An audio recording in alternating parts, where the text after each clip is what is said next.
Hello, Grumpy Old Fart here. Um, I'm doing a family game night video of an advanced Dungeons and Dragons stories AD&D story, and this isn't so much a story, but more of an informational thing. Um, I call this one "Not Another Treasure Chest." In Dungeons and Dragons, I've been playing this game a long time, since the '70s, and I've played in a lot of games, and I've run a lot of games. I've tons of games, tons of monsters I've played against, and I have run against players. Tons of traps.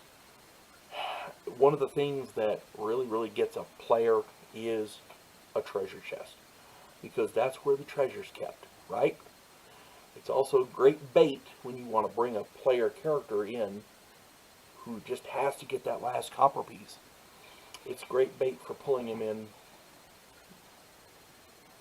to get him with a trap, to kill him, or to try to kill him.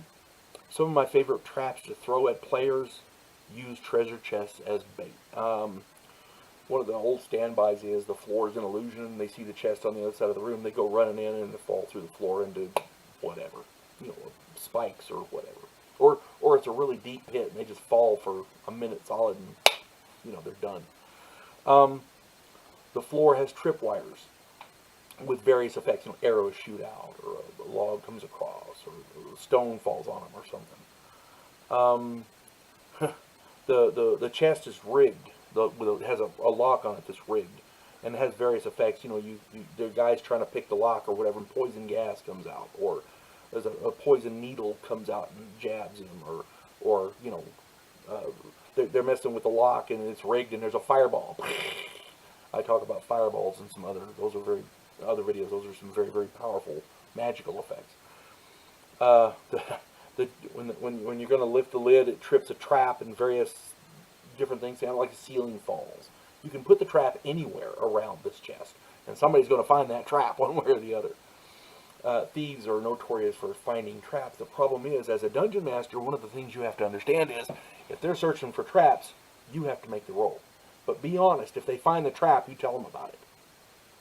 But if they don't find the trap, they don't know that there's a trap to find. All they know is they didn't find the trap. See? And so when they check in for traps, you roll. Oh, you didn't find any traps. Okay, great. Then they go to lift the lid, and the ceiling falls on them, or the floor drops out, or something. Something always happens. My favorite trap has a number of different chests on the far side of the room. And there's nothing in the room. It's empty. And they're like, well, gee, that's weird. Oh, see nothing in there, nothing over there. It's empty. The ceiling is, not exorbitantly high. It's not got a high vaulted ceiling or anything. So that's just weird. So they cautiously take a step out. Seems okay.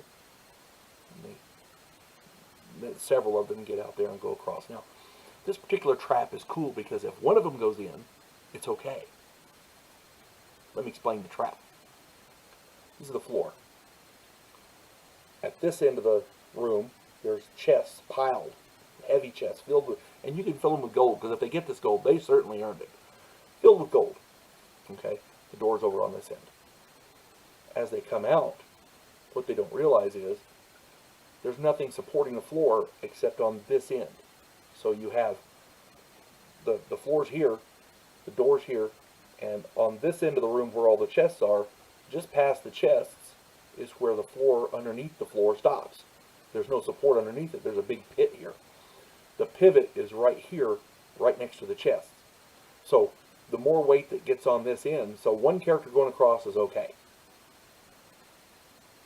2 or 3 or 4, suddenly the weight counterbalances and it falls. And this pit's a deep pit. It's got these nasty jagged spikes at the bottom, maybe some poison or some, rotting corpses made some disease down there or something.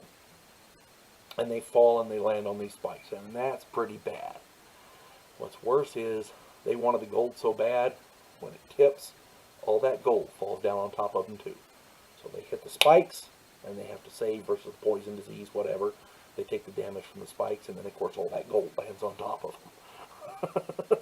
I've gotten players with that over the years so many times. It's just nasty. It's just a nasty trap. And it's, and the trick there is you got to put enough gold on the other end to make more than one character want to get over there. Well, one guy's going to haul all the gold back by himself. That's going to be an hour's worth of work, easy.